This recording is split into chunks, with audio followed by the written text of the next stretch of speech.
What up, Lincoln Nation? You heard your boy Kareem. How you guys doing? Wow, damn. Last night, I went to the Barclays Center last night to watch the comedy show. 2 Chainz and Busta Rhymes perform. Monique was there.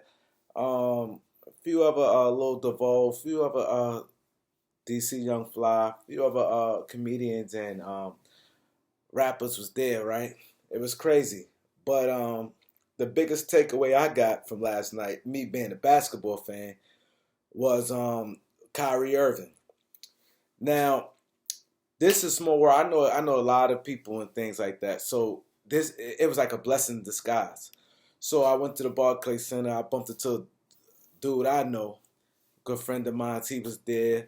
So he saw someone he know that works in the Barclays Center.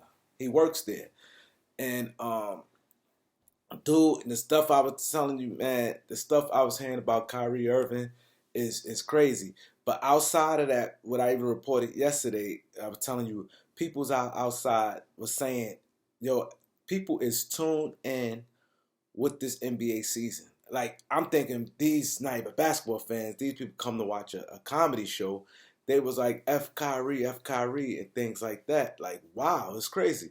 So me and my homeboy talking, and the dude he know, we talk. He introduced me to the dude. I'm talking to him and things like that. So we talking sports. We talk about like 10, 15 minutes, and the stuff he was saying, and he connected he got close to Bruce Brown, the player in the Nets, when Bruce, for a couple years ago, when Bruce Brown wasn't like even in the rotation. He's always talked to him. This dude worked there at the VIP things. He's legit. You know what I mean? So the thing is with the Kyrie Irving stuff he was telling me, and Kyrie Irving is been a problem all year with the Nets. Everybody knew that. But see, the thing is, a lot of people in the Nets organization is scared of Kyrie.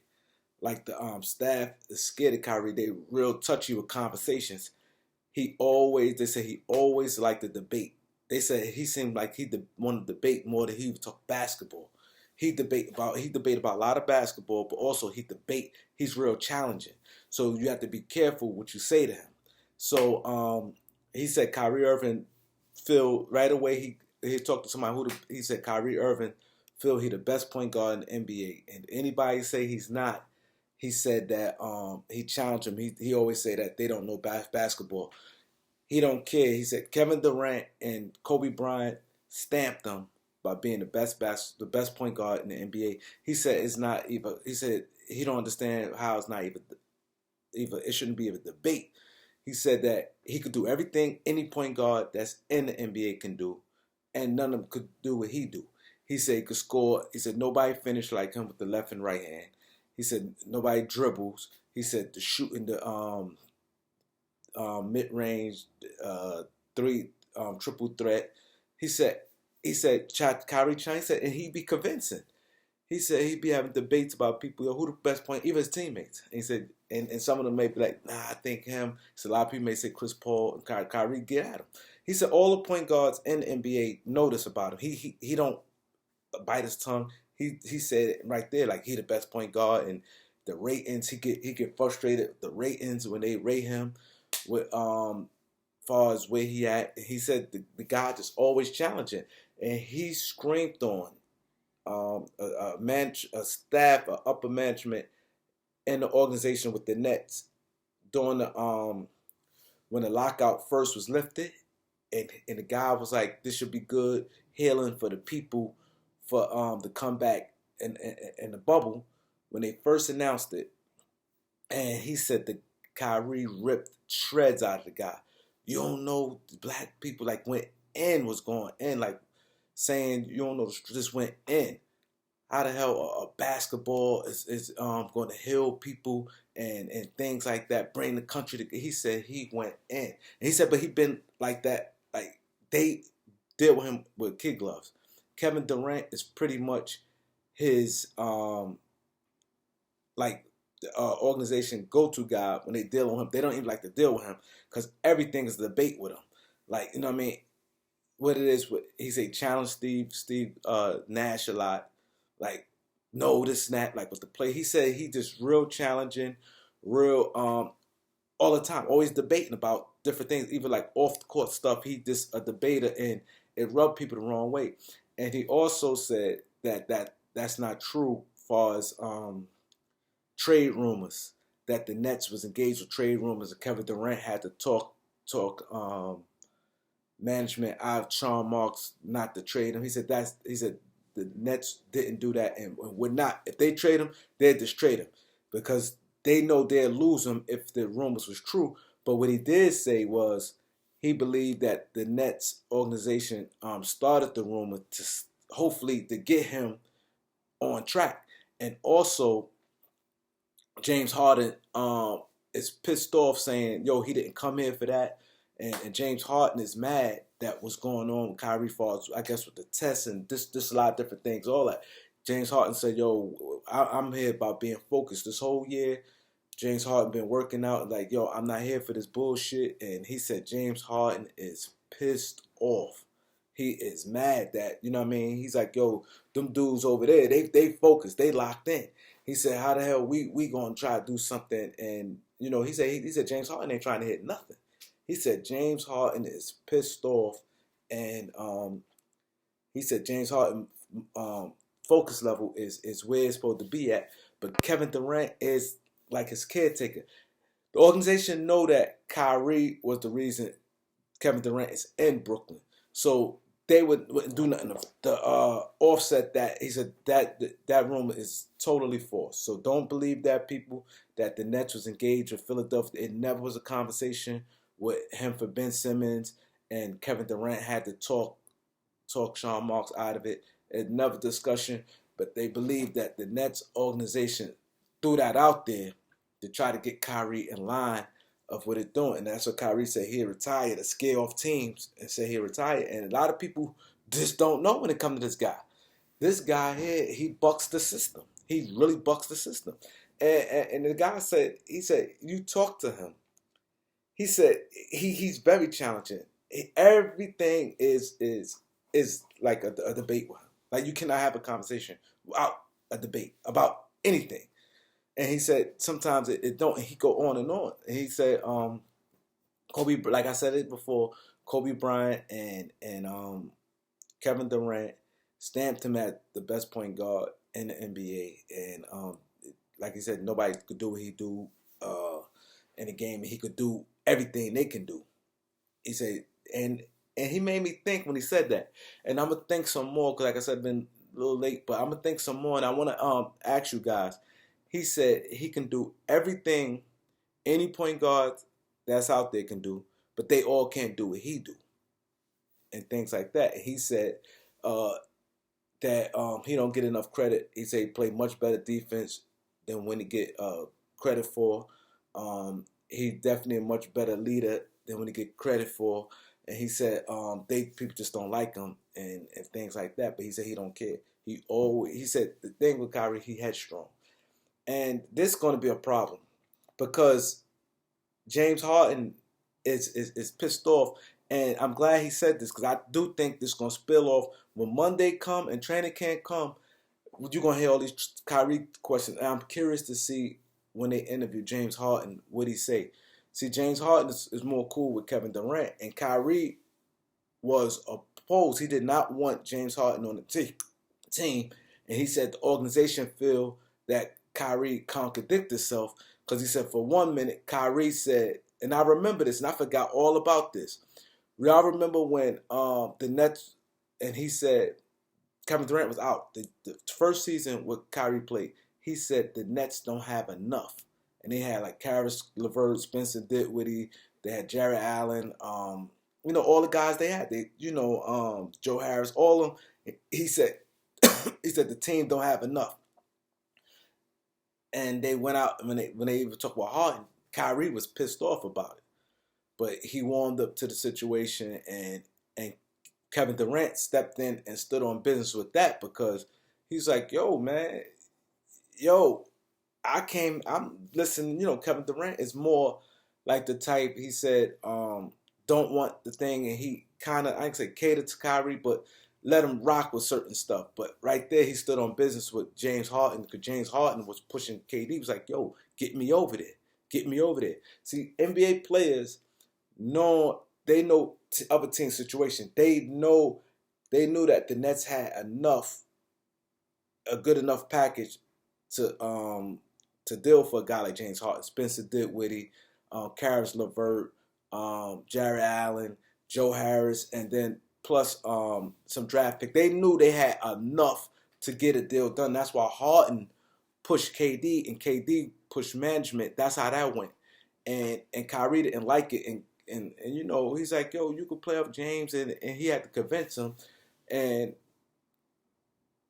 he was saying that the team is good. We got a good enough team, the depth and stuff. He challenged KD with that, but it was like a contradiction because first you said the team, I forgot all about this, the team didn't have enough to win when he said that during the season. And he said a lot of tidbits. He rubbed teammates the wrong way, but at the end of the day, they say he's a good dude. They said he's a very good dude. When you're going through something, he said he's real good when it comes to that. Like far as with teammates supporting them. Something happened to somebody's teammate. I mean, I forgot what he said. Something happened. He said Kyrie be there. Like if you go through anything problem with your family, you could be like the end of the bench guy, Kyrie there. Like, you know what I mean? When it comes to real life issues, he gonna be there for you, support you. So a lot of teams, they love him for that. But yeah, I had to say explosive. I exchanged numbers with dude. Dude was cool. He had a lot of insight on the Nets. He's not a Nets fan. He said he don't have no favorite team. He just always watched basketball and he played the little basketball, but he never had no direct team. But yeah, and we're gonna stay in contact and things like that. He subscribed to the channel, so yeah. But it's crazy. I think that's going to be the Nets' downfall. This is my prediction. This is me talking now. I think this is going to be the Nets' downfall because he's not going to get it by Monday. And I think that most teams hate going even to training camp. Teams want to be drama free. That's why it's hard, like sometimes to make the trades with teams be comfortable with their team, and that's why I guess the Lakers want to hurt and they probably sign somebody today or tomorrow. They want to have somebody with them in training camp. That's why I told you guys it wasn't fair for Andre Drummond, how people, Laker fans viewed them. This man came late in the season. When he came, it was no LeBron and AD in the lineup. Then they came. It's not easy. It's not easy to do that. And I think Drummond played good enough. People call him bum and things like that. It's not easy. That's why people love when the deals, you want to have your team intact, your whole team healthy into training camp. And James Harden is in tremendous shape, I'm hearing. And I'm hearing he ready to go. He locked in. He want to win now that Giannis been off the list of like superstars who got rings. And he locked in. And he said he's pissed. He told Kevin Durant and him he's pissed that he didn't come in for this shit. He is pissed. And I'm curious to see when they have media day what James Harden say. And yeah, like I said, it's crazy. I think now that this is gonna cause a problem. Because training camp, the first thing they're gonna talk about is Kyrie Irving with this getting vaccinated. That's gonna be the first thing. Now, even if he do it at the end, let's say he get vaccinated, do it right before the season starts. If he do it then, it's still the team on the wrong foot. Because now that means they had a couple preseason games here and there, and they're going to have to head for the next 2 weeks. 2 weeks is a long time for a team going through this drama, that trying to win a championship. It's going to be some type of ruffles in the organization. And we got to stay tuned for this. And like I said, the Lakers, man, I don't know, man. I think we in good shape. That's why I said the leadership thing is important, man. The leadership, and I think me personally, and this is me speaking also, I think Kyrie need to decide what he want to do.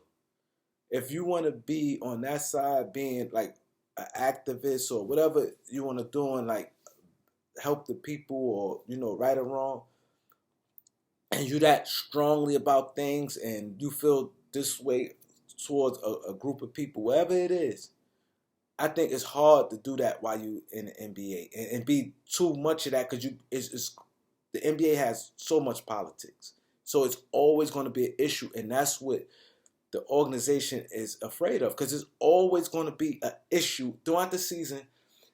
The world we living in, it's going to be another issue about something, either a major hurricane or something, or a cop killing somebody.